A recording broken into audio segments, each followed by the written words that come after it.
news now. A jury in New York City has found infamous Mexican drug lord El Chapo guilty on all counts. This is Outnumbered Overtime. I'm Harris Faulkner. Joaquin El Chapo Guzman found guilty on all 10 criminal counts. The notorious Mexican drug lord now facing life in prison. Brian Yanis covering the story for us live outside the U.S. District Court in Brooklyn, New York, with new details now. Brian? Hi, Harris. Well, look, this jury of 12, 4 men and 8 women, took 34-plus hours of deliberation over the course of 6 hours to finally get to this guilty verdict. Joaquin El Chapo Guzman will spend the rest of his life in prison, being found guilty on all 10 counts. The most important was count 1. That was the engaging in a continuing criminal enterprise. They found that Joaquin El Chapo Guzman was, in fact, the leader of the Sinaloa cartel. That was a very complicated charge and the most important one because it carried the mandatory life sentence. Over the course of the last 3 months, this jury has sat through a ton of testimony, 56 witnesses, including 14 cooperating witnesses, people who were closest to El Chapo, including Lucero Sanchez, his mistress, one of his mistresses, as well as his IT guy, the man who ended up handing over a ton of text messages and wiretap phone calls to the federal government, as well as his main cocaine suppliers, who are all drug kingpins and criminals in their own right. This was a very tedious trial in terms of the amount of evidence, and this jury really went through that evidence. There was a bit of a surprise from some of the observers of this case over the course of the last 3 months as to how much time this jury took, given the fact that many believed the prosecution set up a slam dunk case, given the avalanche of evidence. But, you know, the judge remarked at the end of today that he found it quite remarkable how this jury reacted, and he said it made him frankly proud to be an American. So now El Chapo will be spending the rest of his life in prison, locked up for really smuggling cocaine over the course of and meth and marijuana, tons of illicit drugs into the streets of our country. Yeah, you Harris. said 200 tons of cocaine. Talk to me about the color inside that courtroom, because he had been smiling and upbeat. What was he like today? He was not smiley. He was not upbeat. In fact, he just stared, looking at the jury as the guilty verdicts were read. He kept looking at them, just straight ahead at the jury. He did not look at his lawyer, did not look at anyone until the very end, when he looked over at Emma, his wife, the 29-year-old beauty queen who has been sitting in court for the majority of this trial, and he blew her a kiss. That probably one of the last few times he'll be seeing her, at least until he's sent to prison.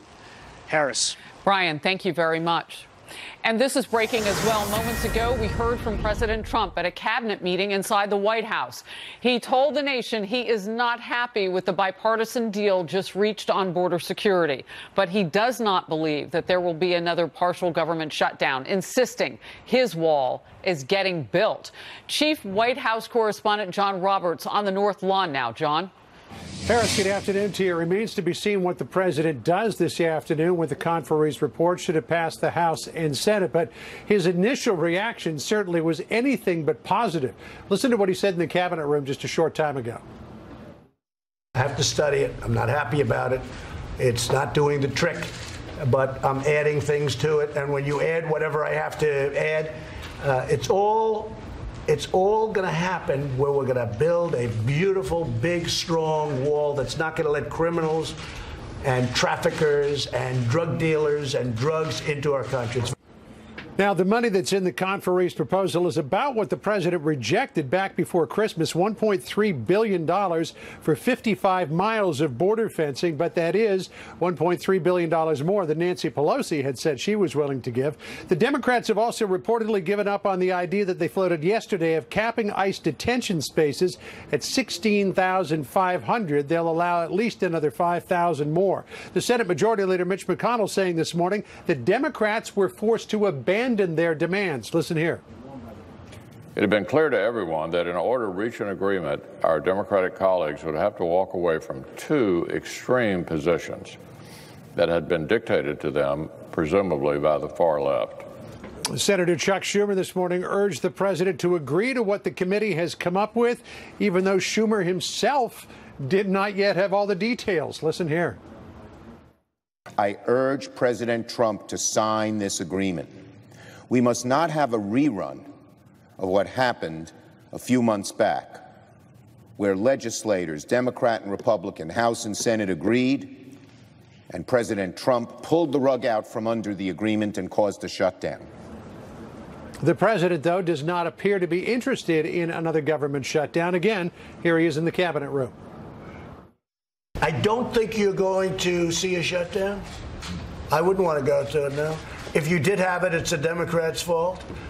And I accepted the first one, and I'm proud of what we've accomplished, because people learned during that shutdown all about the problems coming in from the southern border. I've always accepted it. But this one, I would never accept if it happens, but I don't think it's going to happen. But this would be totally on the Democrats.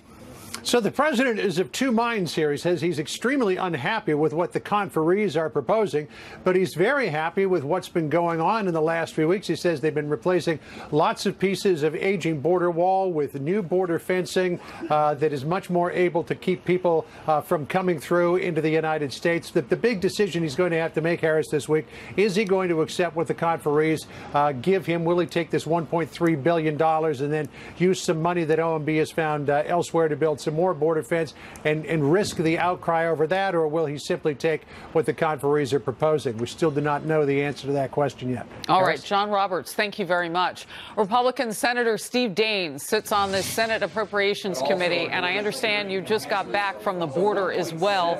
I can't wait to hear about all of it. Thank you for being with me. First of all, are we close to a vote on all of this such that the president gets this on his desk? Well, I think we're getting closer, but I agree with the president. This proposal doesn't have enough money in it for border security. We'll keep working with the White House, but we need to make sure we secure the border. And after what I saw spending the night on the southern border just yesterday morning in the wee hours, I'm more convinced than ever that Congress must act to support this president in building the wall. Where were you? So Senator Perdue of Georgia and myself spent the night. It was the wee hours of Monday morning. We were picked up by Border Security, Border Patrol, at 2:30 in the morning. We were down at the Rio Grande Valley sector, which is right outside of McAllen, Texas. It is ground zero of where most illegal apprehensions are occurring as we speak, where much of the drugs are coming across, illegal drugs in this country are coming right across that section. Harris, I wish every member of Congress would take off their suits, leave the Beltway, put on their jeans and their hiking boots, and spend a night with Border Patrol. We saw them in literally running pursuits, capturing illegal immigrants right in front of our very eyes. I mean, it was the middle of the night. We picked up, in fact, two men from the Honduras who were both picked up by Border Patrol. One was headed to Miami and one was headed to New York, literally standing side by side with Border Patrol with flashlights in hand to track down these two, which, by the way, during the night, they picked up hundreds of illegal immigrants that are crossing the border. Let me just step in with a quick thought, and then I want to hear from one of the Democratic negotiators, Nita Lowey. One, the area, and I know it well, the area that you're talking about would not actually be reinforced necessarily by a barrier. You need more people. And right now, Senator, I'm wondering, is anybody talking about the 2,000 plus openings for jobs in our Border Patrol? They're having a retention problem. A real quick answer from you. Well, I'll tell you why, because if we're not going to support these men and women who are bravely serving there by building physical barriers, and by the way, they will tell you, yes, they need boots on the ground. Yes, they need more technology, but they must have a barrier. It was very, very clear. It is so porous and so primitive, the border down there. I wish every member of Congress could see it, because we're literally making these men and women try to do their job with one arm tied behind their backs because we've not allowed them to have a physical barrier that will stop this. Yuma and El Paso prove this. 95% reduction when they've built physical barriers. 95% reduction. They told me firsthand. The topography we'll see those there, kind of though, results. Senator, I just want to cut in, is a little different than the Rio Grande, but I appreciate what you're saying. Democratic negotiator Nita Lowey says that the money actually doesn't go for a wall. Watch it. This is not a wall. This is a barrier. These are fences. I think 1.375 is a good number. Wow. So it's not for the president's wall? Well, let me tell you something. By the way, I disagree with you. The Rio Grande Valley sector can use border security. In fact, when you take a look at the top 3 priorities of the Department of Homeland Security, 1, 2, and 3 are all the Rio Grande Valley sector for the new wall. They currently have only 55 miles of 277 miles of border down that Rio Grande Valley sector, ground zero of drugs and illegal immigrants. They were proposing about 130 miles of new wall to be built down there. Border Patrol, the men and women who know the most about what's going on in there. Absolutely. To every single person said, yes, we need a physical barrier. We need a wall. So do Democrats not know that that's where the money would go? I'm not sure what they're saying on that, frankly, Harris. This package will be devoted towards building physical barriers. Tell you what, I asked them, I said, will more boots on the ground and more technology solve this problem? They said, no. No, it says we need a physical barrier as well. And I tell you what, we've proven that in other sectors, and we need to do the same thing there in the Rio Grande Valley. Well, I appreciate your first-person account of all of this and also talking about where you guys are in this deal process. It's got to get done by the end of the week. Senator, thank you. Senator Daines. Thanks, Harris. Another Fox News alert right now. President Trump's former attorney Michael Cohen is postponing his testimony before a congressional panel for the 3rd time. His lawyer is citing medical reasons after a recent surgery on Cohen's shoulder, but says his client will appear before the Senate Intelligence Committee at a later date. He also is scheduled to face the House Intel panel at the end of the month.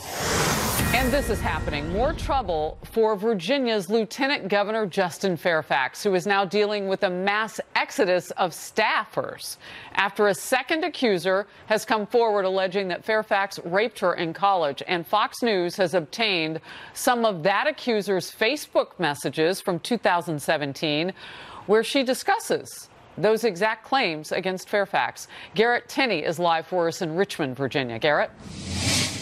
Well, Harris, the attorney for one of those women who has accused Lieutenant Governor Justin Fairfax of sexual assault is now firing back at Virginia lawmakers for backing off of their plans to move ahead with impeachment hearings of the lieutenant governor. In a statement, the attorney for Meredith Watson says that Ms. Watson asked the Virginia legislature to hold hearings regardless of what they are called and to reject a secret and delayed proceeding. Now, Watson's team is also now trying to bolster the credibility of their claims by releasing 2 conversations Watson had over Facebook Messenger telling friends about the alleged rape by Fairfax. Now, Fox News has not independently verified the authenticity of the messages, but one of the conversations with an unnamed person is dated March 19th, 2017, and in it, Watson shares a link about Justin Fairfax's campaign for lieutenant governor and writes, "This is absolutely disgusting. This dude raped me." The friend asked if it was reported, to which Watson writes, "You know I didn't report it after how the university responded when I reported Corey Maggette." Now, Maggette was a basketball player at Duke at the same time that Watson attended the university, and through a spokesman, he completely denied the allegations to the New York Times. Now, Watson's message continues after a short redacted section, and she says, "But he told me he did it on purpose," talking about Fairfax, "because of what Corey did and because he knew I'd be too scared to do anything about it." Then, in another message dated November 7th, 2017, which was Election Day, Watson wrote to a friend saying, "I see you've been promoting Justin Fairfax on Facebook despite knowing he raped me, which is mind-blowing to me. Are you seriously voting for him today? #MeToo. Now, those messages would seem to support her previous statements, stating or suggesting that her allegations are not new and that she has been telling others about them for years. We should also note Duke University is now looking into claims by Watson that she tried to report the rape allegation by Corey Maggette, alleged rape by Corey Maggette, to a dean at the university at the time who discouraged her from pursuing rape claims or a criminal prosecution any further. Harris? Well, and all of this for the lieutenant governor, Democrat in Virginia, is explaining, more and more explaining and dealing with this story as it goes on and on. Garrett Tenney, thank you very much. Partisanship and polarization and gerrymandering and corporate money have ruined our politics, and it's divided us. I care about people. I care about the state of Arizona. I care about this nation. So because of that, I've decided that I'm launching a campaign for the United States Senate. That's retired astronaut Mark Kelly announcing his run for U.S. Senate in Arizona. The Navy combat veteran aiming to challenge Republican Martha McSally, who's been appointed to fill the late John McCain's seat after losing her election to Democrat Kyrsten Sinema last November. In recent years, Kelly and his wife, former Congresswoman Gabby Giffords, have become staunch advocates for gun control.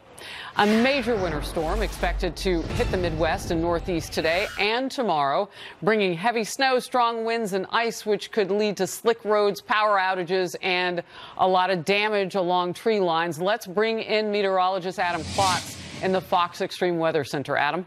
Hey there, Harris. Yeah, this is a real mess, and it's going to also include some flooding. This is the setup allowing it to happen. A big area of warm air, that's where the rain is. Everything surrounding it, and you can kind of make that out. That's where it's going to be ice and then eventually turn into snow. You actually see it in our satellite and radar where it kind of follows that exact same path. Heavy rain really stretching from Pittsburgh back towards Nashville, all areas where you can see flooding. Outside of that, we're talking about snow and we're talking about ice. Ice might end up being the biggest problem with this system. Here's our winter storm watches. Again, everything in green, that's flood warnings. Everything in the pink and the blue color, those are winter storm warnings and advisories. So a large area we're talking about. Most of this system now running its way up to the northeast, and that's where I think the ice is going to be the biggest concern. Here's our setup right now, our satellite and radar, where we're just seeing light rain to some of the southern areas. A little bit farther north, we've seen plenty of icing here in New York City. As you move back off towards the west, it's just going to be more of that heavy rain that we're talking about. And that might be all that folks really see if you live a little further west.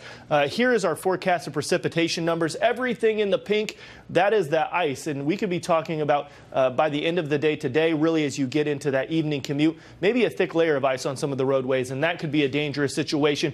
The big heavy snows with this, that is really going to be isolated to northern portions of the Northeast. So getting into New England, stretching across the northern portions, you could be seeing 6 inches to 12 inches of snow with that particular system. And as far as when this thing's going to move on out, it does linger throughout the drive time this evening, Harris, but I do think overnight this moves on out, and by tomorrow we're going to be clearing off and be able to clean up a little bit. A lot of blue and gray and lots of snow up north. Everything. Adam, thank you very much. Dueling rallies in El Paso, Texas last night with President Trump and former Texas Congressman Beto O'Rourke arguing their respective takes on border security. Is this a sign of things to come in funeral underway in Dearborn, Michigan for former Congressman John Dingell, the longest-serving member of Congress in U.S. history.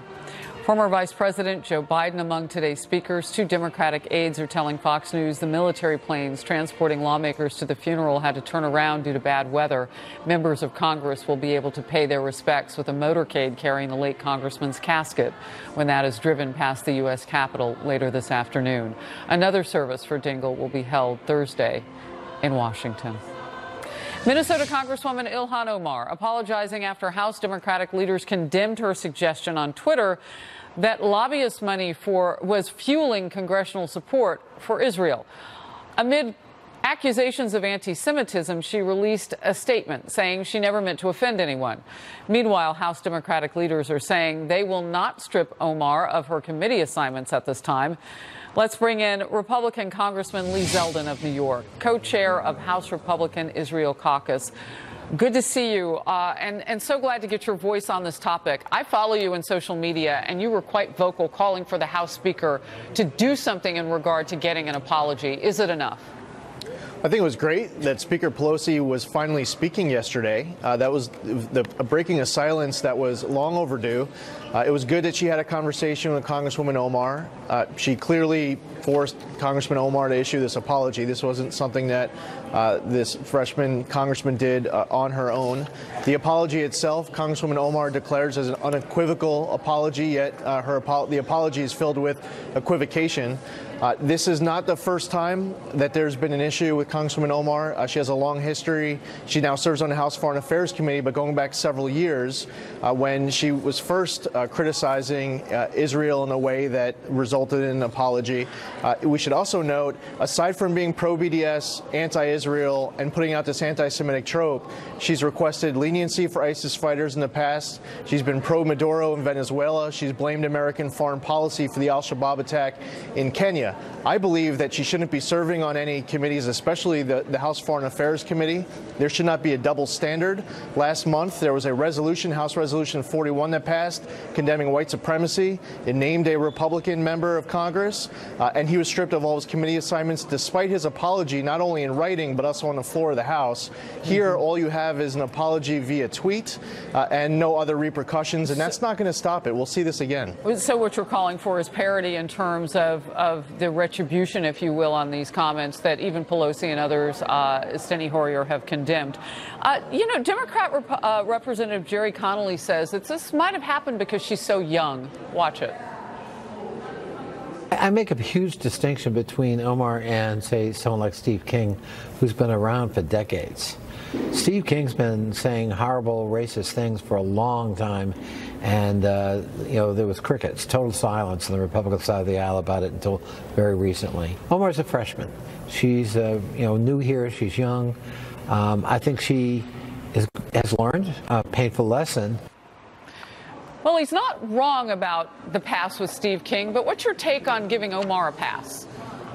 Well, she shouldn't get a pass. I mean, these are not statements. This didn't start Sunday night.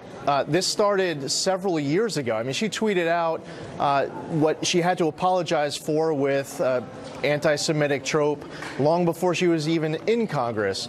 So she knows exactly what she's doing. I actually believe that's very deliberate, that she is smart in knowing that her words, that her policy positions, her rhetoric is consequential. I believe that she taps into experiences that she's had personally in life to add to her perspective, that she believes what she says. So I actually, instead of saying that we shouldn't give her any benefit of the doubt or any credit that she knows what she's stating time and time and time again, I would actually suggest that she knows exactly what she's saying. And by the way, last week when she was asked about the response to some of her remarks and what do you think about it, she called it exciting. I think she's getting a thrill off of this in competition with some of her other freshman colleagues. The president has weighed in on this, and I'm going to ask my team to play President Trump today calling for the Representative Omar to resign. And I'm told that we don't have that. I can say this, though. The president has weighed in. Does that make a difference? I think it does. I think it's important that the president weighed in here. I think it's also been great to see from Sunday evening over the course of the next 24 hours the amount of Democrats, both in Congress and out. Out of Congress, you had Chelsea Clinton weigh in on it. You had Ambassador Daniel Shapiro. A lot of House Democrats concerned about it and also aware that there's this growing movement within the Democratic Party that you cannot empower, you cannot elevate, you must crush it. So in 2008, 2012, 2016, at the Democratic National Convention, this was a big issue, but it didn't succeed in getting into the party platform. We are all going to witness this again, exposed 2020 at the Democratic National Convention. My advice to my colleagues on the other side of the aisle is to confront it now head on with eyes wide open. Let's not bury our head in the ground and be naive about this. And as a consequence, maybe they'll be able to mitigate the long-term consequences. Right. And we have a lot of college kids, too, that are suffering from anti-Semitism. So do it for our constituents, most importantly. Congressman Lee Zeldin of the great state of New York, thank you very much for being with me today. Thank you, Harris. Negotiations resume as students are joining their striking teachers in Denver, Colorado today. It's day 2 of the strike, affecting about 71,000 Denver students. It began after a round of last-minute talks broke down over the weekend, and the two sides are in dispute over the district's incentive-based pay system. At least one of President Trump's possible 2020 Democratic challengers is proving he's not afraid to take on the commander-in-chief directly. North Korea is still producing bomb fuel even while in denuclearization talks with the United States. That's according to a study by Stanford University Center for International Security and Cooperation. Greg Palcott reporting live in London with more on this. Greg? Harris, indeed, good and bad news coming out today about North Korea. This comes just some 2 weeks before the next summit involving President Trump and Kim Jong-un. That Stanford study, really headed by one of our most respected sources, saying that North Korea is making nuclear bombs, maybe even ramping up production of enriched uranium and plutonium.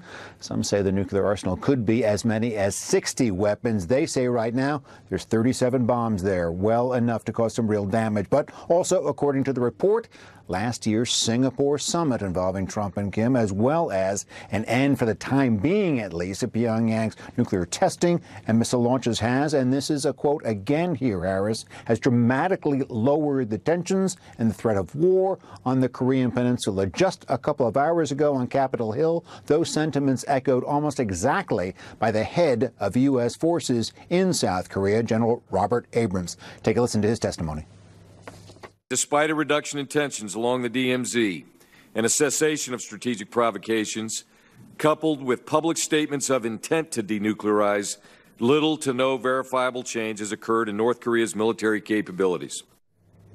Meanwhile, in Pyongyang today, Vietnam's foreign minister, remember the next Kim-Trump summit will be held in Hanoi. That'll be happening on February 27, 28. We still don't have an exact idea of what is going to come out of it. North Korea might be offering to dismantle one of its main nuclear facilities. The U.S. is going to have to give some concessions as well. Last night, in his speech in El Paso, Harris, we heard some words from President Trump about this. He says he hopes he does as well at the second summit as he does at the first. A lot of people will be watching. Back to you. All right, Greg, great. Thank you. We want to stop drugs. We want to stop traffickers. We want to stop criminals from coming in. Walls save lives. Walls do not save lives. Walls end lives. We stand for America, and we stand against walls. They're full of crap when they say it hasn't made a big difference. Well, a serious back and forth last night in El Paso, Texas. Potential presidential candidate Beto O'Rourke, just one of several well-known Democrats choosing to call out President Trump directly as the 2020 race starts to ramp up. Over the weekend, Massachusetts Senator Elizabeth Warren suggested Trump may very well be in jail before the end of his first term, while Minnesota Senator Amy Klobuchar took a swipe at the president's hair. Would it fare up in a snowstorm? Is all of this good strategy? Kayleigh McEnany, RNC spokesperson, Jammu Green, former candidate for DNC chair and Fox News contributor for the Power Panel today. Kayleigh, I'll just start with you. Sometimes the president can elevate somebody when they take him on one-on-one and he responds. Is that what's happening now? I don't think so. You know, the president's going to respond to each of the 2020 contenders, and he's going to respond to attacks. And this Democratic strategy, I've got to tell you, of attack the president, they tried that in 2016 with then candidate Trump. It failed. Hillary failed. It's going to fail again in 2020. And they can't attack the economy. It's growing record rates, 7.3 million jobs in December. That's a record number of job openings. The Russia collusion narrative just died when the Senate reported, hey, there's no Russia collusion. Even Senate Democrats agree with that after 200 interviews and 2 years of investigating. So all they have left is attack the president. It will not work. You know, Jammu, I'm just kind of looking at my notes here. So you've seen the president, deploy some nicknames against people and the back and forth with the shots. I thought that Democrats, from what you guys have said, would take the high road. But when you hear Amy Klobuchar out of Minnesota take a shot at the president's hair in a snowstorm, why not some economic policy? Well, first, Harris, thanks for giving Democrats the benefit of the doubt on the high road. I don't think it's something that you can give to the president. But look, I do have to start by complimenting the president and his nonstop campaigning. From day one, he has been running for re-election. He has been hitting Democrats pretty hard. And the fact that he can't keep these candidates who are going to be running for the Democratic nomination out of his mouth is a sign, I think, of just a little bit of fear. He's constantly tweeting about them. He's constantly trying to attach a nickname to them. And certainly they have every single right to be addressing this president head on. And unfortunately, Kayleigh is a little bit wrong. They have a lot of juice to attack him on the issues, especially as now people's refunds are coming back or not coming back as refunds, and the middle class is seeing how bad they've been hit with this tax cut. all right, of I want to give the Kaylee a issues chance to and jump in there, corruption and then I want to surrounding show you his something administration from... and the people he surrounds All right. himself with. There's a lot of fodder Let's for give these Kaylee a chance to rebut that. Jammu, there's a reason you don't hear much substance from the Democrats, and it's because the president is winning on any number of issues. People are feeling it in their everyday lives. Wages growing at the fastest pace they have in 10 years. Historically low unemployment for African American and Hispanic individuals. You can't argue with the facts. You're entitled to your own opinion, but not to your own facts. And the Democrats don't have the facts on their side, so they don't bring up the economy. They bring up these hoax conspiracy theories. We now know Russia collusion is not true, but it's not going to work. It's not going to work. All right, I'm going to slide in with this. Senator Rubio went after then candidate Trump in 2016 and later apologized after realizing it was not effective strategy. You seen his hands? They're like this. And you know what they say about men with small hands? You can't trust them. You can't trust them. And I apologize to him for that. For whatever reason, he can do that. But I couldn't do that. It's not who I am. It's not what I do. And by doing it, I ended up hurting myself. It was an icky moment. Jammu, again, I asked the question, is that the best strategy to make fun of the president? And you know what? You heard Marco Rubio say the president can do certain things that candidates don't. Do you think that the candidates on your side of the aisle should just stick to the issues? Certainly Donald Trump plays in the gutter and is able to actually play the media like a fiddle in a way we've never seen another presidential candidate or a president.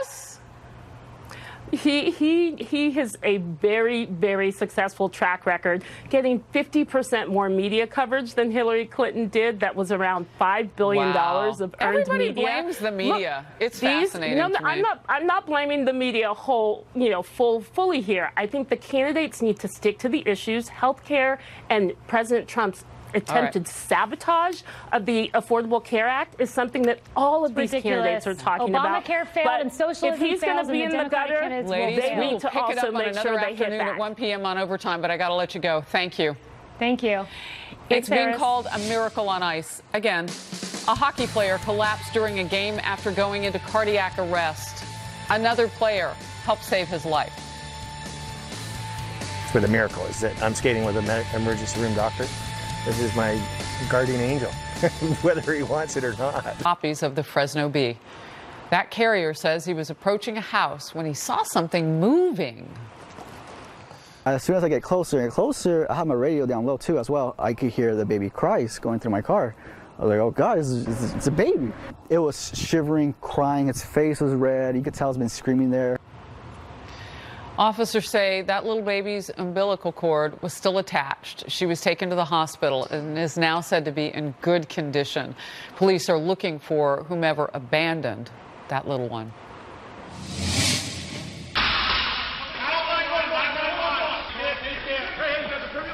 Take a look at this newly released video of a dramatic incident in North Carolina. A hockey player collapsed on the ice after he went into cardiac arrest. Another player, who happened to be a doctor, helped save his life. Steve Harrigan joins me now live with the story. Steve? Harris, this was just a pickup hockey game, middle-aged men, small town in North Carolina 1 month ago. But during the play, one man suddenly collapses on the ice. Jib Stewart was having a massive heart attack right there on the ice, and for 5 minutes, he had no pulse at all. When I did see the video a couple of days ago, it's kind of difficult to watch yourself, go down and lay motionless on the ice. But the gratitude comes from